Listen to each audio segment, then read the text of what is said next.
This channel does not promote any violent, harmful, or illegal activities. All content provided by this channel is meant for an educational purpose only.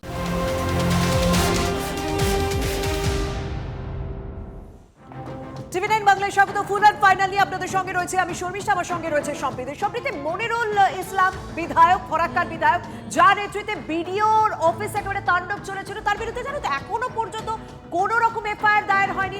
নির্বাচন commission সে বলেছিল, কিন্তু তারপর এখনো পর্যন্ত সেই ব্যবস্থা কি নেওয়া হলো না।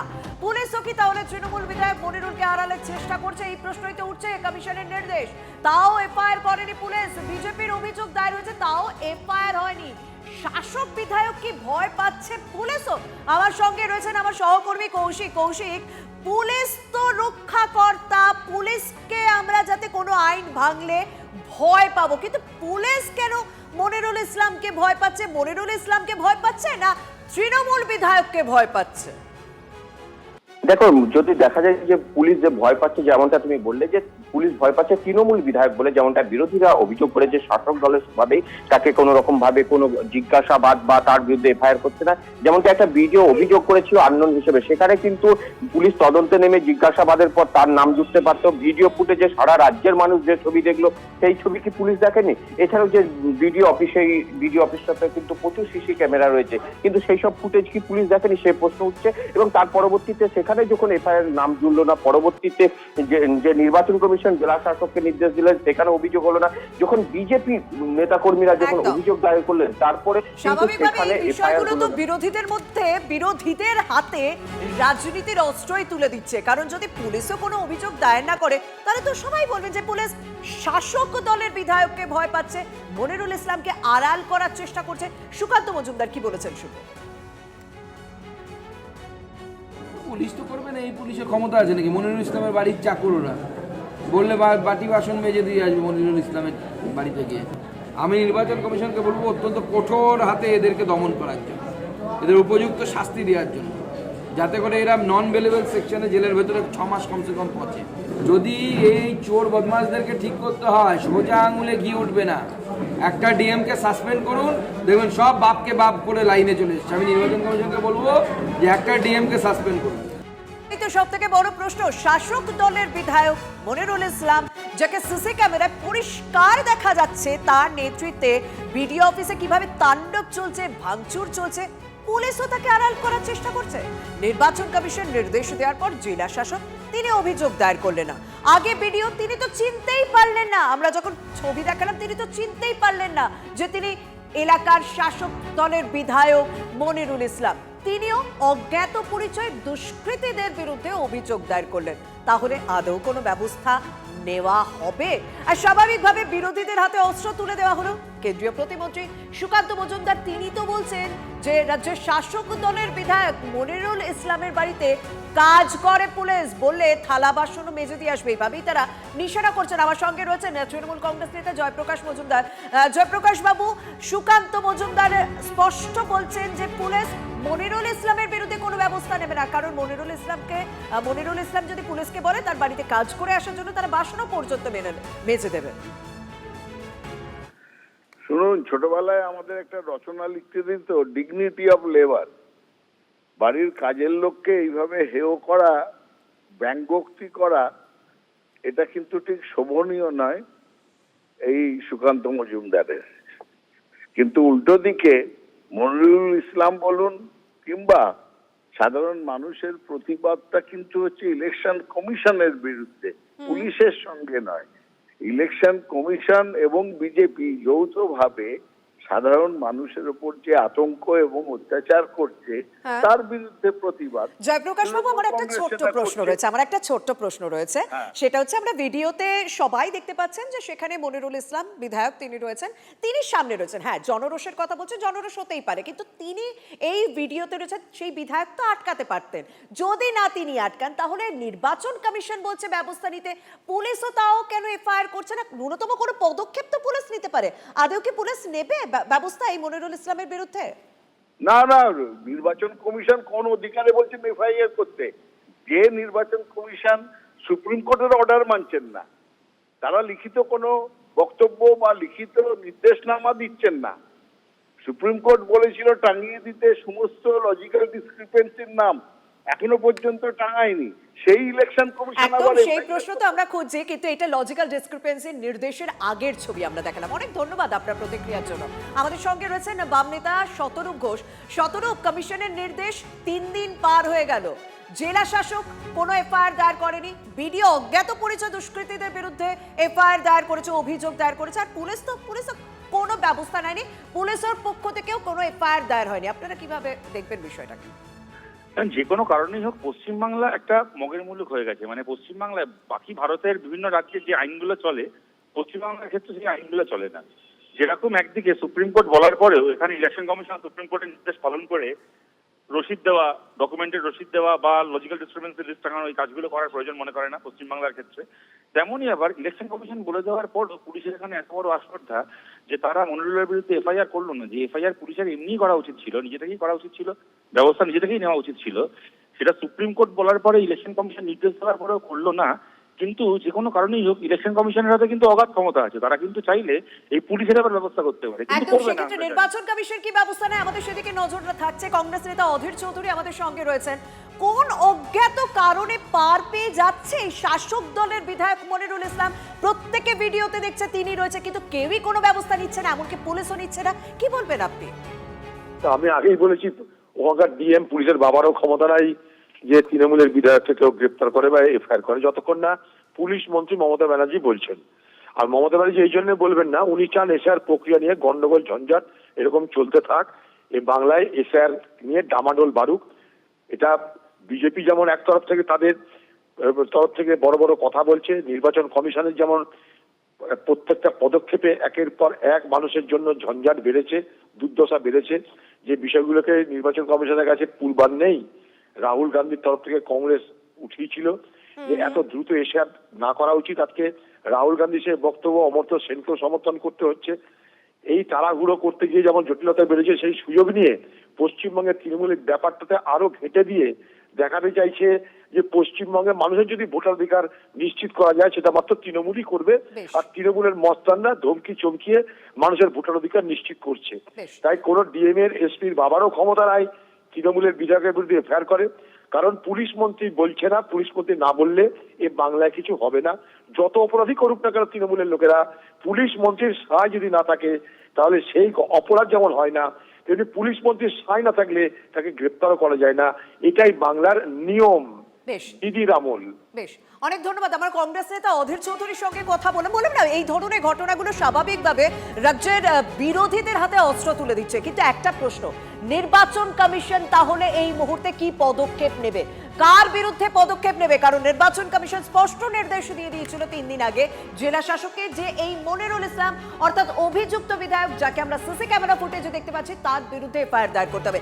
কেউই কোনো রকম এফআইআর দায়ের করেনি। পুলিশও কি তাহলে দেখেও দেখছে না? পুলিশও কি কোনো অজ্ঞাত কারণে, মানে শাসক দলের বিধায়ক বলে আড়াল করার চেষ্টা করছে এই মনিরুল ইসলামকে? সেদিকে আমাদের প্রত্যেকের নজর থাকছে।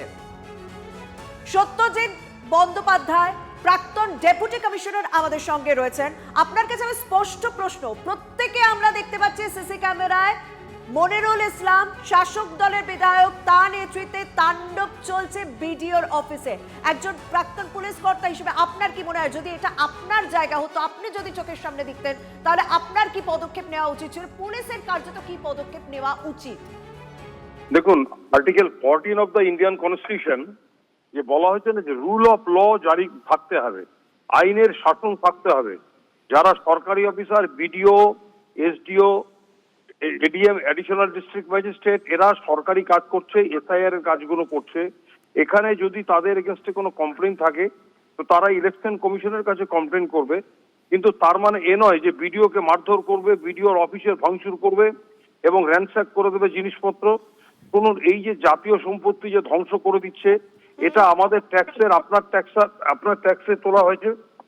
তো সুতরাং এগুলো যদি ইমিডিয়েটলি পুলিশের অ্যাকশন নেওয়া দরকার ছিল এবং এফআইআর করা দরকার ছিল, এবং এফআইআর না করলে আলটিমেটলি তো এটা দেখা দেখি অন্যান্য যারা রয়েছে তারা প্রত্যেকে সাহস পাবে। 1 নম্বর। 2 নম্বর, আরেকটা কথা একটু বলে দিই, জাস্ট 30 সেকেন্ড। সেটা হচ্ছে, দেখুন, এরা সবাই আইনসভার সদস্য। এমএলএ মানে হচ্ছে আইনসভার সদস্য। তারা নিজেরাই যদি বাইরে গিয়ে আইন ভাঙে তাহলে সেটা দেখে সাধারণ লোক কি শিখবে? এমএলএ এমপি কে তো আইন সবার তাদেরকে আরো বেশি ডিসিপ্লিন হতে হবে। সুতরাং আমার মনে হয় যে সাধারণভাবে যার পুলিশ অফিসারদেরকে সরকারি পারমিশন নিয়ে ইমিডিয়েটলি অ্যাকশন দেওয়া দরকার আছে, যা এফআইআর করা দরকার আছে এবং বিডিওর এফআইআর এর মধ্যে নাম ঢোকাতে হবে এবং তারপরে ইনভেস্টিগেশন করা দরকার আছে। একদম, অনেক ধন্যবাদ। সত্যি তো আমার আপনার ট্যাক্সের টাকা এই সমস্ত জিনিসপত্র কেনা, আইনসভার সদস্য হয়ে যদি একজন রাজ্যের শাসক দলের বিধায়কই গিয়ে সেগুলো ভাঙচুরে নেতৃত্ব দিতে পারে, তাহলে তার বিরুদ্ধে কেন ব্যবস্থা নেওয়া হবে না? সেটা তো অন্যান্য মানুষকে ইন্ধন যোগাবে। তাহলে পুলিশ কেন এফআইআর করছে না? কেন নির্দিষ্ট ধারায় সরকারি সম্পত্তি নষ্ট করার নির্দিষ্ট ধারায় অভিযোগ দায়ের করা হবে না শাসক দলের বিধায়ক মনিরুল ইসলামের বিরুদ্ধে? কি কারণে তাকে আড়াল করার চেষ্টা করছে পুলিশ? এই প্রশ্নগুলো উঠছে। ফরাক্কার তৃণমূল বিধায়ক মনিরুল ইসলামের বিরুদ্ধে বিস্ফোরক অভিযোগ করেছেন রাজ্যের বিরোধী দলনেতা শুভেন্দু অধিকারী। তিনি বলছেন নিষিদ্ধ সংগঠন পিএফআই এর মঞ্চে বক্তব্য রেখেছিলেন মনিরুলকে ছেড়ে রাখলে ভোট রক্তাক্ত হবে। কি বলেছেন শুভেন্দু অধিকারী, শুনবো। আইপ্যাকে লিখে দেওয়া চিঠিকে গ্রহণ করে কেন এদেরকে ছেড়ে দেওয়া হবে? এই মনিরুলের ব্যাক হিস্ট্রি অত্যন্ত খারাপ। ব্যান অর্গানাইজেশন পিএফআই শামসেরগঞ্জে ইউনিফর্ম করে রুট মার্চ করেছিল। এই দেশ বিরোধী সংগঠন অ্যান্টি ন্যাশনাল অর্গানাইজেশনের মিটিংয়ে শামসেরগঞ্জে বক্তব্য রাখার অভিযোগ মনিরুলের বিরুদ্ধে রয়েছে। এই রকম একটা রেকর্ড রাখা লোককে এই রকম একটা চিঠি লিখিয়ে ছেড়ে দেওয়া হলে আগামী দিনে এই ধরনের যারা জঙ্গি মানসিকতা সম্পন্ন বা দেশ বিরোধী মানসিকতা সম্পন্ন লোক তারা উৎসাহিত হবে এবং আগামী নির্বাচনকে আরো রক্তাক্ত করবে। কলকাতা হাইকোর্টের ডিভিশন বেঞ্চ এনআইএ যদি দিত ধুলিয়ান শামসেরগঞ্জে, এখনো যে দেবে না তা নয়, মামলা পেন্ডিং আছে, চলছে, তাহলে মনিরুলের ভাই অ্যারেস্ট হতো এবং মনিরুলের ভাইকে তুললে মনিরুলও আসতো। দাঙ্গাবাজ। পুরো বিষয়টা কিন্তু অস্বীকার করেননি মনিরুল ইসলাম। তিনি বলছেন হ্যাঁ পিএফআই এর মঞ্চে যাওয়ার কথা তিনি স্বীকার করে বলছেন। ফরাক্কার তৃণমূল বিধায়ক তার দাবি যে তিনি যখন গিয়েছিলেন তখন কিন্তু পিএফআই নিষিদ্ধ হয়। যখন আমি যাই তখন কিন্তু ওই সংস্থাটা নিষিদ্ধ ছিল না, তার কয়েক মাস পরে নিষিদ্ধ হয়। সুকান্ত মজুমদার কি বললো সেটা বড় কথা নয়। সুকান্ত মজুমদার ফারাক্কা এসেছিল, আমি আপনাদের মধ্যেই শুনলাম। ফারাক্কা যে পিসফুল এবং সর্বধর্মের জায়গা সেটা আজকে উনি প্রমাণ করলেন, না হলে উনি কালো পতাকাও দেখতেন। শুভেন্দু অধিকারী এই ব্যাপারটা নিয়ে বলেছি, শুভেন্দু অধিকারী যদি ধরা যায় তাহলে পশ্চিমবাংলার সবচাইতে সাম্প্রদায়িক কথা, উস্কানিমূলক কথা শুভেন্দু অধিকারী বলেন।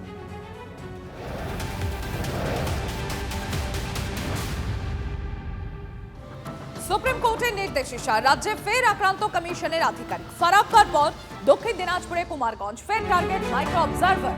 এসআইআর শুনানির সময় মাইক্রো অবজারভারকে সপাটে চড়, প্রাণ বাঁচতে হাত জোড় কমিশনের অফিসারের। পুলিশের সামনে তৃণমূলের বিরুদ্ধে হামলার অভিযোগ। সুকান্ত মজুমদারের। রূপক রয়েছেন আমার সঙ্গে। রূপক, এ তো মারাত্মক অভিযোগ। কি বলা হচ্ছে প্রশাসনের তরফে? পুলিশের সামনে একজন অফিসারকে, মাইক্রো অবজারভারকে সপাটে চড় মারা হচ্ছে, পুলিশের ভূমিকা কি? যখন যে ঘটনাটি ঘটে তখন কিন্তু সেখানে কুমারগঞ্জ থানার পুলিশ এবং কুমারগঞ্জ থানার আইসি রামপ্রসাদ চাকলা তার নিজে উপস্থিত ছিলেন। সেই সময় কিন্তু এই ঘটনা ঘটেছে। ওই মাইক্রো অবজারভার যিনি দিব্যেন্দু বরা যার নাম, তাকে কিন্তু সপাটে চড় এবং কিল ঘুষি মারা হয়েছে। তারপরে কিন্তু পুলিশ প্রশাসনের তরফ থেকে বলা হচ্ছিল কোনো রকম মারধর ওনাকে করা হয়নি, এমন কোনো ঘটনাই ঘটেনি। তারপরে কিন্তু গতকাল রাতেই তিনি বাড়িতে যখন রাত্রি 10টার পর বাড়িতে এসে ঢোকেন, তারপরে কিন্তু মেল মারফত জেলা পুলিশ সুপারের কাছে তিনি অভিযোগ দায়ের করেছেন। এই পরিপ্রেক্ষিতে কিন্তু আজকে জেলা পুলিশ সুপার চিন্ময় মিত্তাল জানিয়েছেন যে গতকাল যে অভিযোগটা করা হয়েছিল সেটি আজকে তিনি পেয়েছেন এবং এ নিয়ে একটি কেস স্টার্ট করছেন। তবে এখন পর্যন্ত 24 ঘন্টা পার হতে চললো, এখন পর্যন্ত এই ঘটনায় কাউকে আটক বা গ্রেফতার করা হয়নি। যেটা কিন্তু গতকাল থেকে প্রশ্ন উঠছে যে এই ঘটনা যারা যুক্ত রয়েছে, বিজেপি কিন্তু অভিযোগ করছিল তারা সকলে তৃণমূল কর্মী সমর্থক রয়েছে, যদিও তৃণমূলের তরফ থেকে কিন্তু সেই অভিযোগ অস্বীকার করা হয়েছে। এটা ক্ষোভের বহিঃপ্রকাশ, সাধারণ মানুষকে যেভাবে হয়রানি করা হচ্ছে এফআইআর শুনানির নাম করে, তারই কিন্তু বহিঃপ্রকাশ বলেই কিন্তু তৃণমূলের পক্ষ থেকে দাবি করা হচ্ছে। পাল্টা দাবি করা হচ্ছে যে ওই মাইক্রো অবজারভার নানা রকম ভাবে সাধারণ মানুষের সঙ্গে দুর্ব্যবহার করছেন, সেটারই ক্ষোভের বহিঃপ্রকাশ ঘটেছে। কিন্তু এখন পর্যন্ত এই ঘটনায় এটাই পশ্চিমবঙ্গের চিত্র। এখানে সিবিআই আক্রান্ত, ইডি আক্রান্ত, যুক্তরাষ্ট্রীয় ব্যবস্থা আক্রান্ত, হাইকোর্টে বিচারপতি আক্রান্ত, সাংবিধানিক রীতিনীতি আক্রান্ত, এসআইআর এর মাইক্রো অবজারভার তিনিও আক্রান্ত হবেন। এটাই স্বাভাবিক, কারণ যে রাজ্যে সংবিধান এক্সিস্ট করে না, যে রাজ্যের প্রশাসনিক প্রধান সংবিধানের শপথ নিয়ে সংবিধানকে আক্রমণ করেন, সে রাজ্যের এটা পরিচিত চিত্র। এভাবেই নদী পেরিয়ে পালিয়ে জীবন বাঁচিয়েছিলেন ইডি অফিসাররা যারা শাহজাহানের বাড়িতে রেড করতে গিয়েছিল। আর এগুলো সমস্ত কিছুই হচ্ছে প্রশাসনিক মদতে। তবে এটুকু আমি নিশ্চিত হয়েছি যে দিনাটার বিওলোর মারধরের ঘটনার সঙ্গে এসআইআর রিলেটেড কোনো ইস্যু জড়িয়ে নেই। সেখানে পার্কিং ইস্যু নিয়ে, পার্কিং সংক্রান্ত বচসা থেকে স্থানীয় এক যুবকের সঙ্গে সমস্যা তৈরি হয়, অন্য কোনো বিষয় আছে বলে আমাদের জানা নেই। আর কুমারগঞ্জে বা বিক্ষিপ্তভাবে যে ঘটনাগুলো ঘটছে সেগুলো কখনোই কাম্য নয়, কাঙ্ক্ষিত নয়। কেউ আপনাদের যে খবর আপনাদের সামনে আমরা তুলে ধরছিলাম, সুপ্রিম কোর্টের নির্দেশে রাজ্যে ফের আক্রান্ত কমিশনারি আধিকারিক। ফারাক্কার পর দক্ষিণ দিনাজপুরের কুমারগঞ্জ।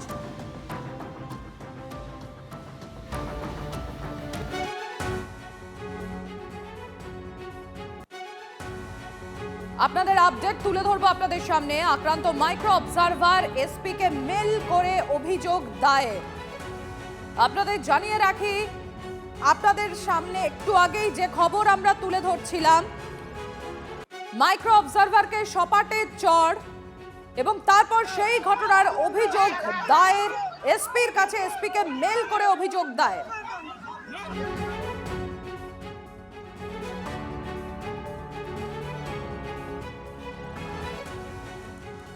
রূপক রয়েছেন আমাদের সঙ্গে। রূপক, এসপি কে মেল করে অভিযোগ দায়ের হলো, কিন্তু পদক্ষেপ কি হবে? দেখো বলে রাখি, গতকালের রাতেই কিন্তু এই মাইক্রো অবজারভার যার নাম দীপেন্দু করা, তিনি কিন্তু মেল মারফত এসপি কে, জেলা পুলিশ সুপারকে কিন্তু লিখিত অভিযোগ জানিয়েছিলেন। গতকাল যে ঘটনাটা ঘটেছিল সেটার পূর্ণাঙ্গ বিবরণ সেখানে দিয়েছিলেন। গতকাল যে অভিযোগ করা হয়েছিল তারপর কিন্তু জেলা পুলিশ প্রশাসনের তরফে জানানো হয়েছিল কোনো রকম তারা কিছুই জানেন না এবং কিছু হয়নি।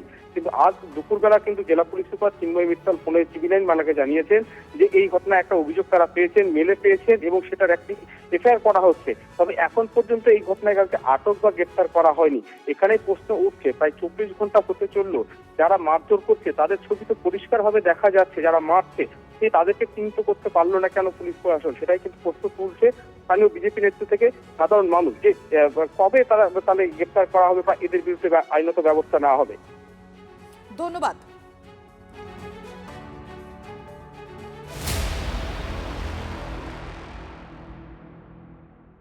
মন্ত্রী শশী পাজাকেও এসআইআর শুনানিতে ডাক, তিনি গিয়েছেন, সেখানে সাংবাদিকদের মুখোমুখি হয়েছেন। অন্য রাজ্যে হয়নি। আজকে যে প্রশ্নগুলো আপনাকে আমি দেখাচ্ছি, 2002 এটা সরি, এটা আমার এনরোলমেন্ট ফর্ম, যেটা আমরা দুটো করে সবাই বললাম, এটা তার অরিজিনাল সমস্ত রয়েছে এবং স্পেলিংটা শুদ্ধ রয়েছে। আমার বাড়িতে 4 জন সদস্য, স্বামী স্ত্রী 2 মেয়ে, 3 জন ডাকা হয়নি, আমাকেই ডাকা হলো, এটা তো ফার্স্ট বললামই। তাহলে এটা অরিজিনাল। এবার ঠিক আছে, ভোটার লিস্টে, ফিজিক্যাল ভোটার লিস্টে তো নিশ্চয়ই আমি দেখেছি 2002, এইটা তখন এই স্কুল ছিল, এখন অবশ্য নেই। এই দেখুন 72 নম্বর সিরিয়াল নাম্বারে 58 নম্বর পার্ট, 250 সেকেন্ড ফ্লোর, শশী পাঞ্জা, হাজব্যান্ড প্রসূন পাঞ্জা, এক্সেট্রা এক্সেট্রা হলো। এইটাও আছে আমার প্রমাণ। এরপরে তো ডাকার নেই, তারপর তো ধরুন ভোটার কার্ড ইত্যাদি নিয়ে এই নোটিশটা এলো। এই নোটিশে যে আপনি ঠিকমতো আপনার ডিটেলসটা ভরেননি কিংবা আপনার আত্মীয়র ডিটেলসটা ভরেননি, যেটাতে আপনি যে বৈধ ভোটার 2002-তে বৈধ ভোটার আপনার ইলেকটোরাল রোলে, সেটা মানে আমাদের সন্দেহ হচ্ছে। তাহলে ইন ভিউ অফ দিস আপনি একটা হিয়ারিংয়ে আসুন। হিয়ারিংয়ে এলাম, হিয়ারিংয়ে এলে তখন বলেছিল একটা অ্যাটেস্টেড কপি আনবে, অ্যাটেস্ট করেও নিয়ে এলাম, তারপর অরিজিনালটাও হাতে রয়েছে। তারপরে 11টা ডকুমেন্ট কেন চাওয়া হবে, এই প্রশ্নটা আমি একটু অবাক হয়ে গেলাম যে আমার কাছে 11টা ডকুমেন্ট 2002-তে যে আছে, নাম বানান কিছুই ভুল নেই, এইটা হ্যারাসমেন্ট, এটা কিন্তু ঠিক হলো না। এটা সিও বাংলায় যিনি আছেন তাকে দেখতে হবে। আমরা কিন্তু সর্বভারতীয় তৃণমূল কংগ্রেস থেকে যে প্রতিবাদগুলো করতাম সেটা সম্পূর্ণটা বৈধ। আজকে নিজেও একটা উদাহরণ হিসেবে তার মধ্যে নিজেকেও রাখছি। আমি নিজে একজন সাধারণ মানুষ, ইলেক্টর হিসেবে কোনো বললাম আলাদাভাবে নয়, আমিও আসবো, হিয়ারিংয়ে দাঁড়াবো, আরও আছেন কয়েকজন হিয়ারিংয়ে দাঁড়িয়ে। তাহলে পরে এইগুলো কেন বলা হলো, তার মানে নিশ্চয়ই তাদেরকে এই নির্দেশাবলী এসছে। তাহলে কাছে তো পাসপোর্ট নাও থাকতে পারে, তাহলে সেক্ষেত্রে তো থাকারই কথা না, সারা ভারতবর্ষে আপনি পাবেন না। বাংলার ক্ষেত্রে এটা হবে কেন? আর ওই 11টা ডকুমেন্ট অসম্ভব, 11টা ডকুমেন্ট আপনি রাজ্য সরকারের কোনো ডকুমেন্ট নেবেন না, মাধ্যমিক অ্যাডমিট কার্ড নিচ্ছিল না, তারপর সুপ্রিম কোর্ট সেটা বলল। আপনি পাসপোর্ট চাইছেন, আমি হাজারো ডকুমেন্ট দিয়ে দেবো, পড়াশোনার আপনার ম্যাট্রিকুলেশন কেন, আমি আরও উচ্চ পড়াশোনা করা আছে, কিন্তু আমি কেন দেখাবো? আমি পাসপোর্ট দেখাবো না, এটা আমার প্রতিবাদ। এটা কি করবেন দেখুন, পরে লিস্টে নাম তোলে কিনা, 3বার করে নির্বাচিত একজন বিধায়কের নাম তোলে কিনা, যে প্রত্যেকটি মনোনয়ন পত্রে পার্ট নাম্বার, সিরিয়াল নাম্বার দিয়েছে, নিজেও ইলেকশনে দাঁড়িয়েছি ভোটার হিসেবে, বছর পর বছর ভোট দিয়েছি, সেটা লাস্টে লিস্টে। কিন্তু এই নিয়মাবলী কে তৈরি করলো? দিস ইজ আনকনস্টিটিউশনাল এবং ইললিগাল। আপনার 2002-তে নাম আছে, পরিষ্কার বুঝে নিন, যেটা নিয়ে কোনো তর্ক নেই, কোনো বিতর্কের জায়গা নেই। সেখানে এই মানুষটাকে আরও অ্যাডিশনাল ডকুমেন্ট জিজ্ঞেস করা হলো, আধার দিলাম, তারপরেও 11টা ডকুমেন্ট মধ্যে কিছু আছে কি না, পাসপোর্ট আমি দেব না প্রতিবাদে।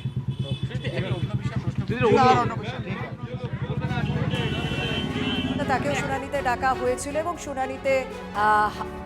শুনানিতে হাজির হয়ে তিনি বেশ কিছু অভিযোগ করলেন যে তাকে হয়রান করা হচ্ছে। তিনি হয়রানির অভিযোগ তুলছেন কারণ 2002-এর যে ভোটার তালিকায় সেখানে তার নাম রয়েছে, তার পরিবারের 4 জন সদস্যের নাম রয়েছে, তবুও কেন তাকে শুনানিতে ডেকে বিভিন্ন ডকুমেন্ট চাওয়া হচ্ছে, এইটাতেই তিনি হয়রানির অভিযোগ তুললেন। রাজ্য নির্বাচন কমিশনারকে তিনি প্রশ্ন করলেন এবং নির্বাচনের যে এসআইআর প্রক্রিয়া, সেই এসআইআর প্রক্রিয়া নিয়ে তিনি প্রশ্ন তুললেন। রাজ্যের মন্ত্রী শশী পাজা তিনি শুনানিতে হাজির হয়ে এই হয়রানির অভিযোগ করছেন, শুনানির নামে হয়রানি করা হচ্ছে বলে সেই অভিযোগও তিনি তুললেন।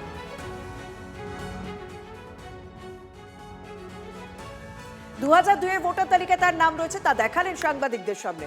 তবুও কেন তাকে ডাকা হলো, তবুও কেন ডকুমেন্ট চাওয়া হচ্ছে, বিভিন্ন তথ্য তার কাছে চাওয়া হচ্ছে, বিভিন্ন নথি তার কাছে চাওয়া হচ্ছে, এইটা শুনানির নামে কার্যত হেনস্থার অভিযোগ করছেন তিনি।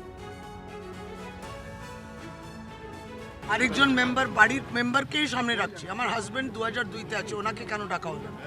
ওনার কোনো মিসম্যাচ হয়নি। কোথায় আমার মিসম্যাচটা কোথায়?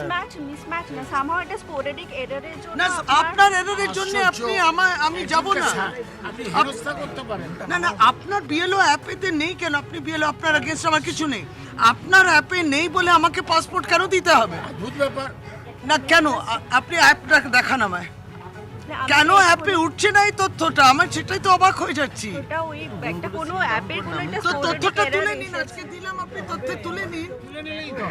I will try my best ma'am, আমি নিশ্চয়ই ট্রাই করব। আমি আবার মানুষকে হেনস্থা হতে হচ্ছে ওর জন্য, এটা তো পরিকল্পিতভাবে বিএলওদের দিয়ে এমন তথ্য আপলোড করিয়েছে যাতে এই দুর্বল চিত্রনাট্যটা উপস্থাপিত করা যায়। এসআইআর শুনানিতে ডাক পড়লো দেবাংশু ভট্টাচার্যেরও, একটু আগেই আপনারা দেখেছেন। আর শশী পাজা মন্ত্রী, তারও এসআইআর শুনানিতে ডাক পড়েছে এবং তিনি রীতিমতো ক্ষুব্ধ, তিনি ক্ষোভ প্রকাশও করেছেন গোটা বিষয়টি নিয়ে। আগামী মঙ্গলবার এদিকে হাজিরা দিতে হবে তৃণমূলের সোশ্যাল মিডিয়ার ইনচার্জকে।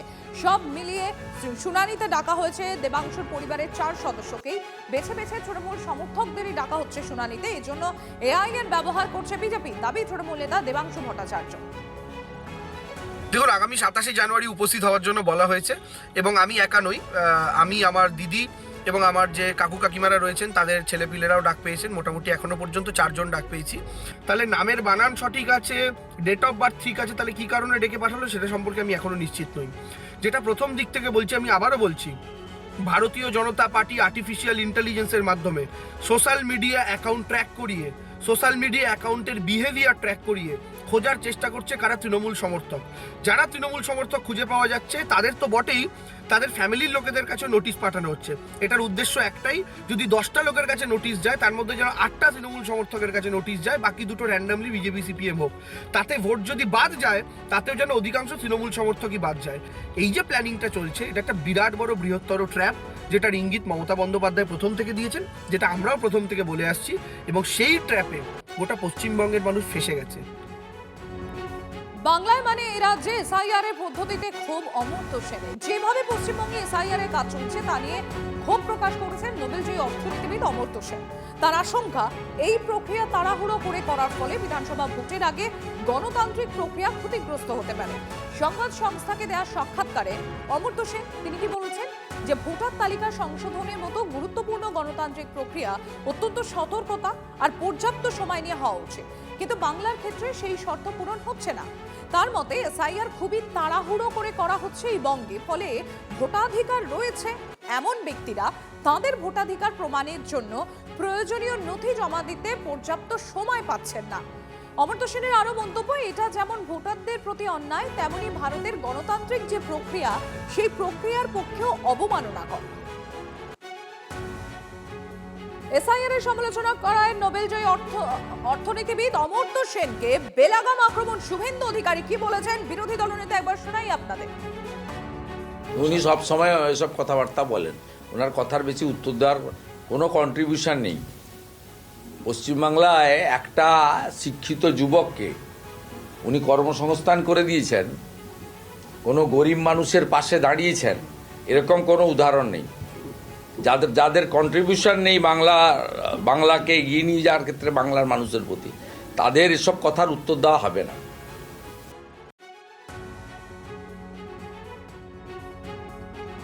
এসআইআর এর সমালোচনা করা অমর্ত্য সেনকে আক্রমণ এবার বিরোধী দলনেতার। ইতিমধ্যে আমরা টেলিফোনে যোগাযোগ করতে পেরেছি, তৃণমূল কংগ্রেসের রাজ্য সহ সভাপতি জয়প্রকাশ মজুমদার রয়েছেন আমাদের সঙ্গে। জয়প্রকাশ বাবু, বিরোধী দলনেতা শুভেন্দু অধিকারী বলছেন অমর্ত্য সেন যে মন্তব্য করেছেন তাতে আমল দেওয়ার দরকার নেই, কারণ বাংলার মানুষের পাশে দাঁড়িয়ে কি এমন কাজ করেছেন যে তার বক্তব্যকে গুরুত্ব দিতে হবে।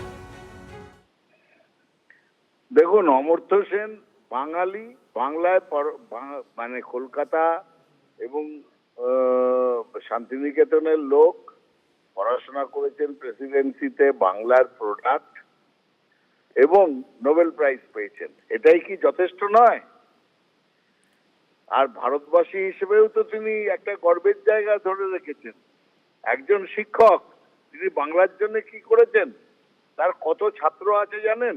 আসলে অশিক্ষিত লোকের এই রকমই ধারণা হবে। একটা অশিক্ষিত, চূড়ান্ত অশিক্ষিত লোক, সে শিক্ষার মর্ম বুঝবে না, বাংলার মনীষীদের কদর বুঝবে না, সে জয় শ্রীরাম বলতে পারবে, কিন্তু অমর্ত্য সেনকে বলবে আরে ফালতু লোক, কে কে অমর্ত্য সেন।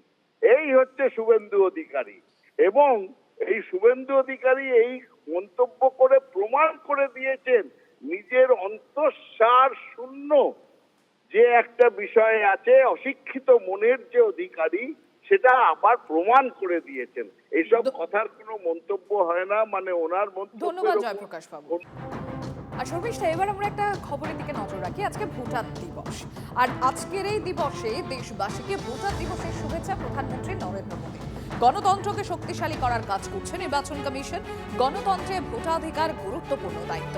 ভোটদান আমাদের সাংবিধানিক পবিত্র অধিকার। উন্নয়নের ভাগ্য বিধাতা হলেন ভোটাররাই। শুভেচ্ছা জানিয়ে পোস্ট প্রধানমন্ত্রী নরেন্দ্র মোদী।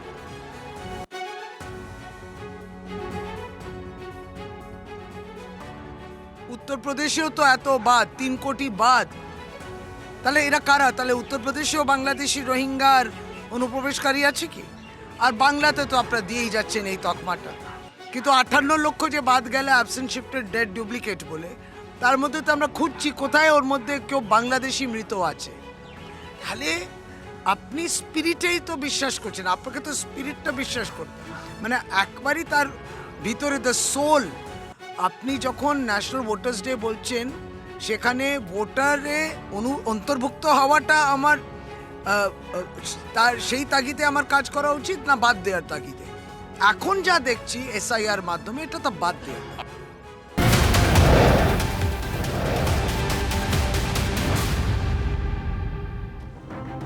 গতকাল অভিষেক বন্দ্যোপাধ্যায় ভার্চুয়াল বৈঠক করেছিলেন, তৃতীয়বার ভার্চুয়াল বৈঠক। সেখানে তিনি কি নির্দেশ দেন যে ভোটার দিবসে ভোটাধিকার রক্ষার দাবিতে ব্লকে ব্লকে মিছিল করতে হবে তৃণমূল নেতৃত্বকে।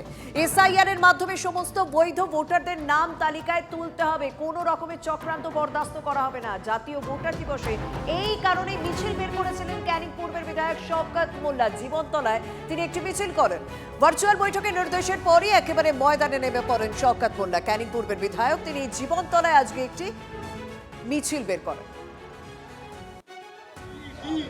যে আজকে জাতীয় ভোটার রক্ষা দিবস, এই দিবসকে সামনে রেখে আমরা মিছিল করছি, তার একটাই কারণ যে ইলেকশন কমিশন বিজেপির মদতে পরিকল্পিতভাবে যেভাবে বাংলার 1,36,00,000 মানুষের ভোটাধিকার কেড়ে নেওয়ার চেষ্টা করছে, যেভাবে ভোটের মাধ্যমে এই SIR এর মাধ্যমে হিন্দু মুসলমানকে যেভাবে বিভাজন করার চেষ্টা করছে, এবং সঙ্গে সঙ্গে 126 জন মানুষ যারা সুইসাইড করেছে, এর দায় ইলেকশন কমিশনকে নিতে হবে, জ্ঞানেশ কুমারকে নিতে হবে।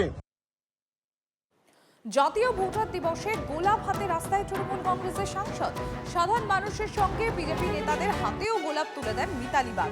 এবার ছবি দেখাই আপনাদের। আরামবাগের SDO অফিসের সামনে SIR হয়রানির অভিযোগে মৃতদের প্রতি শ্রদ্ধা জানিয়ে নিরাপত্তা পালনও করেন এই তৃণমূলের সাংসদ মিতালি বাগ। দেখুন সেই ছবি।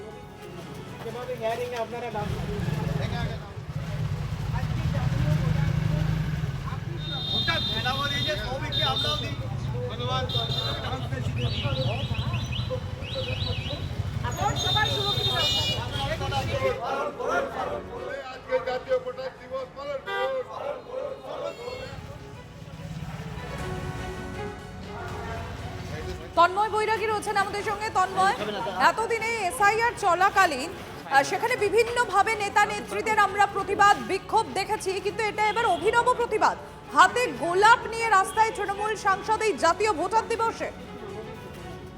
একদমই, দেখো আরামবাগ মহকুমা শাসকের অফিসের সামনে তৃণমূল একটি বিক্ষোভ দেখায় পতাকা নিয়ে, যেখানে উপস্থিত ছিলেন আরামবাগ লোকসভা সাংসদ মিতালি বাগ এবং তার সঙ্গে সঙ্গে রাজ্য সম্পাদক স্বপন নন্দী ছিলেন।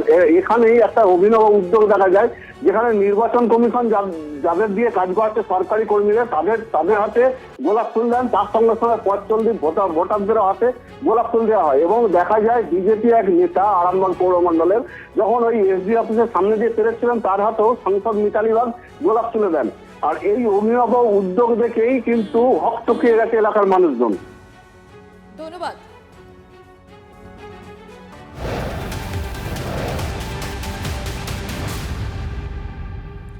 SIR ভোগান্তির যে ঘটনা ঘটছে বা অভিযোগ সব জায়গায় হচ্ছে, সেখানে সরাসরি রাজ্য সরকারের উপরই দায় চাপাচ্ছেন রাজ্য বিরোধী দলনেতা শুভেন্দু অধিকারী। কমিশনকে 1000 ডেটা এন্ট্রি অপারেটর দেয়নি রাজ্য, সেই জন্যই নামের ভুল ধরা পড়ছে। ঘুরিয়ে BLOদের ঘাড়েও দায় চাপানোর চেষ্টা করেন তিনি। 8 বার SIR হয়েছে, মানুষ সহযোগিতা করেছে, এবারেও হ্যাঁ কিছু মানুষকে তাদের নামের ভুলের জন্য ডাকা হচ্ছে, এর জন্য দায়ী পশ্চিমবঙ্গ সরকার। ইলেকশন কমিশনের কোনো লোক নেই, 90,000 BLO দিয়েছে পশ্চিমবঙ্গ সরকার। Mamata Banerjee 1000 data entry operator দেয়নি, তাই নামের ভুল হয়েছে, এর জন্য দায়ী পশ্চিমবঙ্গ সরকার। আর ইলেকশন কমিশন নাম ভুল রেখে তো করবে না, ওই জন্য 85 বছর ঊর্ধ্বদের বলেছে আসতে না। সাধারণ মানুষের যেটুকু ভোগান্তি হচ্ছে, এর জন্য দায়ী পশ্চিমবঙ্গ সরকার, তৃণমূল কংগ্রেসের প্রশাসন এবং মুখ্যমন্ত্রীর বাধা দান। এই কারণেই হয়েছে, অন্য কোনো কারণ নেই। শুনানির নামে হয়রানি হচ্ছে, রাজ্যের বিভিন্ন প্রান্তে আগুন জ্বলতে দেখেছি, ক্ষোভ বিক্ষোভ দেখেছি, এবং সেখানকার সাধারণ মানুষ অভিযোগ করেছেন যে খুব ছোট্ট ছোট্ট কারণে তাদেরকে শুনানিতে ডাকা হয়েছে। কারণ নামের বানান ভুল, শুনানিতে ডাকা হয়েছে। কিছুক্ষণ আগে মন্ত্রী শশী পাজা তিনিও শুনানিতে গিয়ে হেনস্থার কথা বলেন যে 2002 তালিকায় নাম রয়েছে, তবুও তার কাছে কেন তথ্য চাওয়া হচ্ছে, বেশ কিছু প্রশ্ন তুলেন। কিন্তু যখন রাজ্যের শাসক দল এই শুনানিকে হয়রানির নাম দিচ্ছেন, তখনই রাজ্যের বিরোধী দলনেতা এই SIR এর যে হয়রানির অভিযোগ হচ্ছে, তার দায় সরাসরি রাজ্য সরকারের উপর ওপরে চাপিয়ে দিচ্ছেন। কি বলছেন তিনি? কমিশনকে 1000 ডেটা এন্ট্রি অপারেটর দেওয়ার কথা ছিল রাজ্য, সেই ডেটা এন্ট্রি অপারেটর রাজ্য সরকার দেয়নি বলেই নামের ভুল ধরা পড়ছে। আর সেই কারণেই তিনি পুরোপুরি এই যে হয়রানির যে ঘটনা বা হয়রানির যে অভিযোগ রাজ্যের বিভিন্ন প্রান্ত থেকে হচ্ছে, সেটার জন্য পুরোপুরি দায় তিনি রাজ্য সরকারের ওপরেই চাপাচ্ছেন। ঘুরিয়ে কার্যত বিএলওদের ঘাড়েও দায় চাপানোর চেষ্টা করছেন। এই মুহূর্তে আমাদের সঙ্গে রয়েছেন মিডিয়া সেলের ইনচার্জ দেবাংশু ভট্টাচার্য। দেবাংশু, বিরোধী দলনেতা তো পুরো বিষয়টা রাজ্য সরকারের উপরে চাপাচ্ছেন যে তারা ডেটা এন্ট্রি অপারেটর দেয়নি বলেই খুব ছোট্ট ছোট্ট কারণে মানুষকে ডাকা হচ্ছে, সে কারণে ভোগান্তির মুখে পড়তে হচ্ছে তাদের। না, আমাকে একটা কথা বলুন, মানুষের ভোগান্তির কারণটা কি? ডেটা এন্ট্রি অপারেটর নাকি মানুষের ভোগান্তির কারণটা হচ্ছে একবার অ্যাডমিট কার্ড চলবে, একবার চলবে না, একবার চলবে, একবার চলবে না? মানুষের ভোগান্তির কারণটা কি ট্রান্সপারেন্সি, নির্বাচন কমিশনের তরফ থেকে স্বচ্ছতাহীনতা, কোনটা? যে সাধারণ মানুষগুলো প্রথমে বলা হলো যাদের 2002-এ ম্যাপিং এ নাম উঠে গেছে তাদের আর কোনো চিন্তা নেই, প্রজেনি ম্যাপিং হয়ে গেছে তাদের কোনো চিন্তা নেই, সেসব মানুষগুলোকে ডেকে পাঠানো হচ্ছে কাদের জন্য? আর এই যে লজিক্যাল ডিসক্রিপেন্সি, এই গল্পটা বিহারে করেননি কেন, বাংলায় কেন করছেন? বাংলাতে বলা হচ্ছে 7 জন সন্তান একজন বাবাকে চিহ্নিত করলে ডাকা হচ্ছে, আর বিহারে তো 12 জন সন্তানের একজন বাবা আজকের জেনারেশনেও, ওখানে কেন লজিক্যাল ডিসক্রিপেন্সি করেননি? এই সমস্ত কথা বলে এখন রাজ্যের ঘাড়ে চেপে লাভ নেই। এই শুভেন্দু বাবুই বলেছিলেন যে ব্রেকফাস্টে 58 লাখ খেয়েছি, লাঞ্চে 1.5 কোটি খাবো। যিনি সাধারণ ভোটারদের নিজের খাদ্যের সঙ্গে তুলনা করেন তার অন্তত মুখ বন্ধ রাখা উচিত। ধন্যবাদ।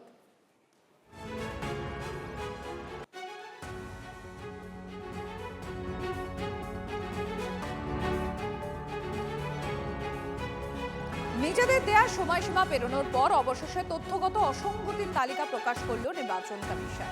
কলকাতা পুরসভার আলিপুরের 74 নম্বর ওয়ার্ডের 83 নম্বর পার্টের BLA 2 সেই তালিকা টাঙাচ্ছেন। যাদের নাম রয়েছে তালিকায় তাদেরও জানাচ্ছেন তৃণমূলের BLA। আপনাদের আরো একবার জানাবো, নিজেদের দেয়া সময়সীমা পেরোনোর পর অবশেষে তথ্যগত অসঙ্গতির তালিকা প্রকাশ করেছে নির্বাচন কমিশন। আপনারা জানেন, কলকাতা পুরসভার আলিপুরের 74 নম্বর ওয়ার্ডের 83 নম্বর পার্টির BLA 2 সেই তালিকা টাঙাচ্ছেন। যাদের নাম রয়েছে তালিকায় তাদেরও জানাচ্ছেন তৃণমূলের BLA 2। কয়েকদিন আগে আমরা দেখেছিলাম যে ভাঙড় 2 নম্বর ব্লকে একটা তালিকা প্রকাশ করা হয়েছিল। অনেকেই ভেবেছিলেন সেটা হয়তো লজিক্যাল ডিসক্রিপেন্সির তালিকা, না, সেটা লজিক্যাল ডিসক্রিপেন্সির লিস্ট নয়। সেই কারণেই বিতর্ক দেখা দিয়েছে। ভাঙড়ে প্রকাশিত এলাকা তালিকা কমিশনের নয়, তা স্পষ্ট জানিয়ে দিয়েছে সিও দপ্তর। জেলা নির্বাচনী আধিকারিকের রিপোর্ট তলব করা হয়েছে ইতিমধ্যে নির্বাচন কমিশনের পক্ষ থেকে।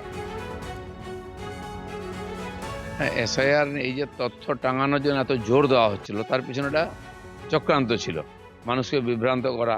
নির্বাচন কমিশনের বিরুদ্ধে তারা যেটা আওয়াজ তুলছে যাতে মানুষ তাদের সামিল হয়, কেন্দ্র সরকারের বিরুদ্ধে যাতে মানুষকে খেপানো যায়, কিন্তু এখানকার মানুষ খুব শান্তভাবে সব করছেন। আর অসঙ্গতি নয়, হয়তো এআইয়ের মাধ্যমে করতে গিয়ে কিছু নাম এসে গেছে, একার আকার ইকার ছোটোখাটো ভুল এসে গেছে, যন্ত্র তো আর অত বোঝে না, সেখানে অনেক বেশি নাম এসে গেছে। কিন্তু বয়স্কদের বাড়িতে লোক পাঠিয়ে ভেরিফিকেশান হচ্ছে, একবার গিয়ে দেখা করলেই হয়ে যাচ্ছে, সেটাকে ইস্যু বানিয়ে পুরো ব্যাপারটাকে ভেস্তে দেওয়ার চক্রান্ত, তারই একটা ভাগ এখানে সরকারিভাবে পশ্চিমবঙ্গ সরকারের লোকেরাই এ ধরনের ভুলভাল লিস্ট তৈরি করে মানুষকে বিভ্রান্ত করছে। এই মুহূর্তে আরো একটা ছবি আপনাদেরকে দেখাবো। 2002-এর লিস্টে নাম রয়েছে, তবুও তাকে এসআইআর এ হয়রানি করা হচ্ছে, এরকমই ডাকা হয়েছে, এরকমই অভিযোগ উঠছে। আলিপুরে লজিক্যাল ডিসক্রিপেন্সি তালিকা দেখতে এসে অসুস্থ বোধ করলেন জায়দা খাতুন নামে এক মহিলা। হয়রানির অভিযোগে কমিশনকে তোপ দেখেছেন তিনি।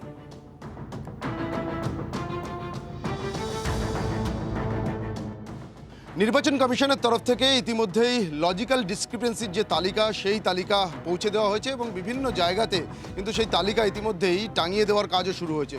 আর আমরা এই মুহূর্তে রয়েছি আলিপুর রোডে এবং এখানে আমরা যেটা দেখতে পাচ্ছি যে 74 নম্বর ওয়ার্ডের দুটি পার্ট, অর্থাৎ পার্ট নম্বর 83 এবং পার্ট নম্বর 84, এই দুটি পার্টের যে সমস্ত ভোটার বা নাগরিকদের হিয়ারিংয়ের জন্য নোটিশ যাবে, তাদেরকে লজিক্যাল ডিসক্রিপেন্সির এই যে তালিকা, সেই তালিকা কিন্তু ইতিমধ্যেই এখানে সাটিয়ে দেওয়া হয়েছে এবং এখানকার যারা নাগরিকরা রয়েছেন বা বাসিন্দারা রয়েছেন তাদের নিজেদের নাম আছে কি না এই লজিক্যাল ডিসক্রিপেন্সির তালিকাতে, তারাও কিন্তু এসে সকলেই সেই বিষয়টা জেনে নেওয়ার চেষ্টা করছেন। জাইদা খাতুন নামের এক মহিলা, তার নামও কিন্তু এসছে এই লজিক্যাল ডিসক্রিপেন্সির তালিকাতে, তাকেও কিন্তু নোটিশ করা হয়েছে এবং সেই জাইদা খাতুন তিনি আমাদের সঙ্গে রয়েছেন। তার পরিবারের যারা সদস্যরা রয়েছে তাদের সঙ্গে একটু কথা বলি। আপনার মা আপনার পাশে রয়েছেন, আপনার মায়ের নাম এসছে এই লজিক্যাল ডিসক্রিপেন্সি তালিকাতে, কি কারণে ডাকা হয়েছে? কারণটা তো আমরা নিজেরাও বুঝতে পারছি না, কেননা 2002-এর যে লিস্ট আছে সেটাতে মায়ের নাম আছে, বাট ওয়েবসাইটে ওরা যেটা আপলোড করেছে সেখানে এপিক নাম্বারটা দেওয়া রয়েছে অথচ নাম নেই। এটা তো হ্যারেস হচ্ছে। আজকে কিছুদিন আগে বাবা মারা গেছেন, বাবার কাজ আছে, মা তো এখন বেরোতেও পারবেন না বাড়ি থেকে, তো সেক্ষেত্রে উনাকে আমি কিভাবে নিয়ে যাব? এই পরিস্থিতিতে আপনাকে হিয়ারিংয়ে যেতে হবে, মানে পারিবারিক এই অবস্থা। হ্যাঁ, আমি এটাই বলতে চাই, আজকে আমার স্বামীর কাজ, কিন্তু এরা এটা যা করেছে ভালো করেনি। এটা মানুষকে হ্যারাসমেন্ট করানো হচ্ছে। এরকম আমার মতন অনেক মহিলা রয়েছে, অনেক ছেলে মেয়ে রয়েছে, এটা উচিত হয়নি। আমি এদের কাছে হাত জোর করে বলতে চাই এসব যেন বন্ধ করে। আমার মতন পরিস্থিতিতে কাউকে যেন না ডাকে, ওরা যদি সত্যিকারের মানুষ হয়ে থাকে আর এই বাংলাতে যদি ওদের জন্ম হয়ে থাকে সত্যিকারের, এরা যেন এরকম পরিস্থিতিতে আমার মতন, আজকে আমার স্বামীর মরার কাজ, ঘরে কাজ হচ্ছে আর আমাকে ডেকে নিয়ে এসে এরকম হ্যারাসমেন্ট করছে। আমি একটা সুগারের পেশেন্ট, আমার মনের ভেতর কি হচ্ছে তারা বুঝবে না। আজকে তাদের ঘরের যদি কেউ যেত এরকম কাজে, যদি ওদের হ্যারাসমেন্ট হতো, ডাকতো, তাহলে ওরা বুঝতো। এটাই আমি বলবো। টাইমও তো নেই, টাইমটাও তো দেয়নি। রাজ্যের শাসক দলও কিন্তু বারবার ঠিক এই এসআইআর নামে যে মানুষকে হয়রানি করা হচ্ছে বা হেনস্থা করা হচ্ছে সেই একই অভিযোগ তুলছেন, এবং ইতিমধ্যেই কিন্তু এখানকার যারা বাসিন্দারা রয়েছেন এই আলিপুর এলাকার 74 নম্বর এবং 78 নম্বর পার্টের যারা বাসিন্দারা, তারা কিন্তু এই লজিক্যাল ডিসক্রিপেন্সি যে তালিকা ইতিমধ্যেই টানিয়ে দেওয়া হয়েছে সেখানে আসছেন, তাদের কারোর নাম আছে কিনা সেগুলো তারা জেনে নেওয়ার চেষ্টা করছেন। ক্যামেরায় অর্ঘর সঙ্গে সুপ্রিয় গুহ, TV9 বাংলা। এর আগে পেয়েছেন সেরা বিএলওর পুরস্কার, কিন্তু তারপরেও এসআইআর শুনানিতে ডাক্তার। 6 ভাই বোন হওয়ার কারণে শুনানিতে তলব দক্ষিণ দিনাজপুরের বংশীহারি সাজ্জাদ হোসেনকে। নিজে শুনানির নোটিশ নিলেন বিএলও সাজ্জাদ। সেরা বিএলও শুনানির নোটিশ পাওয়ায় শুরু রাজনৈতিক চর্চা। যে বিষয়টা এখানে উল্লেখ করেছে সেই বিষয়টা হচ্ছে, আপনাকে এমন একজন পুত্র বা কন্যা হিসাবে গ্রহণ করা হয়েছে, অন্য 6 জনও পিতা হিসাবে দাবি করছেন, যা একটি সম্ভবত ভুল সংযোজনের সন্দেহ সৃষ্টি করেছে। কিন্তু এটা বলবো যে আমরা 6 জনই, আমরা হচ্ছি 6 জন ভাই বোন, আমাদের বাবার সাথে আমরা লিঙ্ক করা হয়েছে, এই হিসাবে ঠিক আছে। কিন্তু আমরা যে 6 ভাই বোন লিঙ্ক করেছি, আমাদের উপযুক্ত প্রমাণ ওখানে আমরা দিয়েছি। বাবার তো পার্ট নম্বর, সিরিয়াল নম্বর সবকিছুই দেওয়া আছে, এমনকি বাবার নামটাও ভাবে উল্লেখ করে দেওয়া আছে। কিন্তু সেখানে বাবার নামটা নির্বাচন কমিশনের এআইএফ দিয়ে যে এটা কনভার্ট করেছে বাংলাটাকে ইংরেজিতে, সেখানে ওরা ভুল করেছে, হোসেন বানানের ভুল আছে। দেখুন, এটা ভারতবর্ষের নাগরিক হিসাবে, বাংলার মানুষ হিসাবে এটা আমার কাছে মনে হচ্ছে একটা দুর্ভাগ্যজনক ঘটনা। কারণ যে বিএলওর কাছে নোটিশটা এসছে এসআইআর অফিস থেকে শুনানির জন্য, লজিস্টিক ডেসক্রিপেন্সির ভিত্তিতেই হয়তো ওনাকে ডেকেছেন। কিন্তু সবচেয়ে আশ্চর্য, এই বিএলও সাহেব, যিনি 208 নম্বর পার্টের বংশারি ব্লকে ছিলেন, ইনি অত্যন্ত দ্রুততার সঙ্গে এবং সঠিকভাবে কাজ করার জন্য বিভিন্ন সাইট, বিভিন্ন নিরিখে বিচার বিবেচনা করে নির্বাচন কমিশনের দপ্তর থেকে তাকে জেলার মধ্যে তাকে পুরস্কৃত করা হয়েছিল। হিয়ারিং যে কারো আসতে পারে, কারো কোনো রকম ভুল ভ্রান্তি যদি থেকে থাকে সেটা আসতে পারে। আর এই এসআইআর এর কাজ পুরো সরকারি কাজ এবং নির্বাচন কমিশনের আন্ডারে কাজ। এটা গোটা দেশের সঙ্গে সঙ্গে পশ্চিমবঙ্গে এই এসআইআর এর কাজ চলছে। তো এটা কমিশনের বিষয়, সেটা সরাসরি এইভাবে ইন্ডিকেট করা, এটা তৃণমূলের সংকীর্ণ মনো রাজনীতির একটা পরিচয়।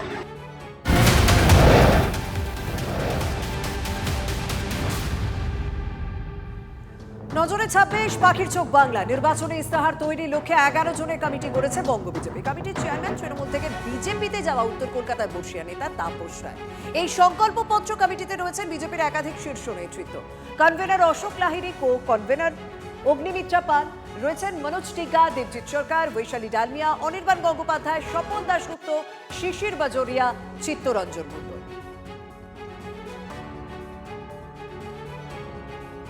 সেই একটা বাংলায় প্রবাদ আছে, তোর সর্বাঙ্গ ব্যথা, তুই ওষুধ দিবি কোথা।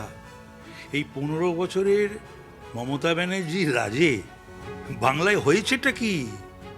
বাংলায় এমন কোনো ক্ষেত্র আছে, এমন কোনো জায়গা আছে, এমন কোনো ডিপার্টমেন্ট রয়েছে? এ তো দুর্নীতি, দুর্বৃত্ত আর পুলিশ, এই 3টে রাজের ত্রহস্পর্শে মানুষ তো জেরবার ছটফট করছে, মুক্তি চাইছে। তো সুতরাং মানে বহু জিনিস মাথায় রয়েছে আমাদের সকলেরই, তারই প্রতিফলন ঘটবে সংকল্পপত্রের মধ্যে। এবার সরস্বতী পুজোকে কেন্দ্র করে রক্তারক্তি ঘটনা কৃষ্ণনগরে। মাথা ফেটে হাসপাতালে ভর্তি প্রায় 4 জন। বেথুয়া ডহরি এবং রাধানগর ঘোষপাড়া এই দুই পুজোকে কেন্দ্র করে বচসা। বাঁশ, লাঠি, রড দিয়ে বেধড়ক মারধর সদস্যদের। ভেঙে ফেলা হয় মূর্তি, তছনছ তাণ্ডব। এলাকায় উত্তেজনা, মোতায়েন পুলিশ।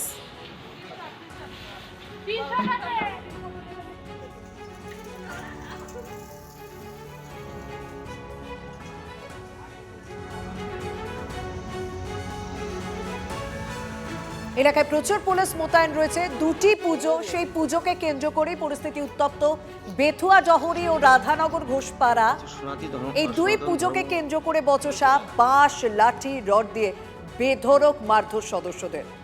তছনছ মণ্ডপ। এলাকায় উত্তেজনা, মোতায়েন পুলিশ।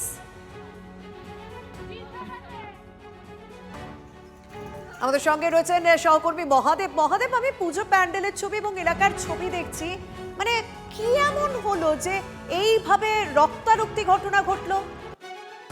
দেখো, যেটা দেখা যায় যে বিগত দিনও এই পুজোকে কেন্দ্র করে কিন্তু বিভিন্ন সময় বিভিন্ন গন্ডগোল করে লক্ষ্য করা যায়। এক্ষেত্রে যেটা অভিযোগ উঠে আসছে যে পাশেই একটি বারোয়ারি পুজো করছিলেন এবং অন্য একটি বারোয়ারি এসে তাদের উপর অতর্কিত আক্রমণ চালায় এবং সেই আক্রমণের উপর কিন্তু এমনটাই আক্রমণ হয় যে বাঁশ, লাঠি, রড দিয়ে তাদেরকে আক্রমণ করা হয় এবং রক্তাক্ত হয় 4 জন। শক্তিনগর জেলা হাসপাতালে চিকিৎসাধীন রয়েছেন। এখনো এই ঘটনাকে কেন্দ্র করে রীতিমতো উত্তেজনা রয়েছে এলাকায়। ধন্যবাদ মহাদেব। একটা ছবি দেখো, সেই ছবিটা এইখান থেকে যদি আপনি দেখেন খুব ভালো লাগবে। দেখুন ছবিটা, আমি ফার্স্টে বলবো পিসিআরকে প্লে করতে। ভালো লাগছে না? বেশ সাদা বরফে ঢেকে রয়েছে পুরো মানালি। কিন্তু জানেন তো, এই মুহূর্তে যারা সেখানে রয়েছে, পর্যটক হোক বা এলাকার মানুষ, তারা নরক যন্ত্রণা ভোগ করছে। প্রবল তুষারপাতে মানালিতে জনজীবন একেবারে বিপর্যস্ত। পর্যটকদের ভিড়ে মানালিতে 8 কিলোমিটার দীর্ঘ যানজট। হোটেলে যাওয়ার জায়গা নেই, থাকার জায়গা নেই। বাধ্য হয়ে গাড়িতেই রাত কাটাতে হচ্ছে পর্যটকদের। প্রশাসন 1200-রও বেশি মানুষকে উদ্ধার করেছে, যদিও পরিস্থিতি এখনো সংকটজনক। এখনো 600-রও বেশি রাস্তা তুষারপাতে বন্ধ হয়ে রয়েছে। পর্যটন কেন্দ্রগুলিতে দুধ, পাউরুটি ও সবজির মতো নিত্য প্রয়োজনীয় জিনিসের সংকট দেখা দিয়েছে। প্রশাসন থেকে পর্যটকদের আগামী কয়েকদিন পাহাড়ে যাতায়াত এড়িয়ে চলার জন্য হলুদ সতর্কতা জারি করা হয়েছে। हमारे को हो गए 24 से 20 घंटे हो गए हमारे को खड़े हुए जाम में, लगे हुए लाइन में। तो अभी तक प्रशासन ने कोई ना जेसीबी भेजी है सर। कल के फंसे हुए हम जाम में। 24 घंटा हो गया है, 200 मीटर भी गाड़ी नहीं चली। गाड़ी में पूरा रात निकाला, बच्चे भी है साथ में, पूरे परेशान हो रहे हैं। ना प्रशासन ना कुछ कर रहा है। हम कल 11 बजे से फंसे पड़े यहाँ पे, कोई नहीं देख रहा कि क्या हो रहा है क्या नहीं हो रहा। भूखे प्यासे हमारे को पानी तक नहीं है यहाँ पे, ठीक है। और मनाली की प्रशासन पता नहीं कहाँ सोई है। मोर देन 24 आवर्स हम गाड़ी में स्टक है, रात में सो भी नहीं पाए हैं। इवन हम कल ब्रेकफास्ट भी नहीं कर पाए। हम फुल 24 आवर्स के ऊपर है, खाना बस पानी अभी पीने को मिला है। बहुत बुरे हाल है लोगों के। लोग टूरिस्ट जो बच्चों लेके बैठे हुए हैं, लेकिन रात भर काटी लोगों ने अपनी गाड़ियों में। बुरे हाल है यहाँ का। जो प्रशासन जो हमारा ना, बहुत बुरे हाल है हमारा।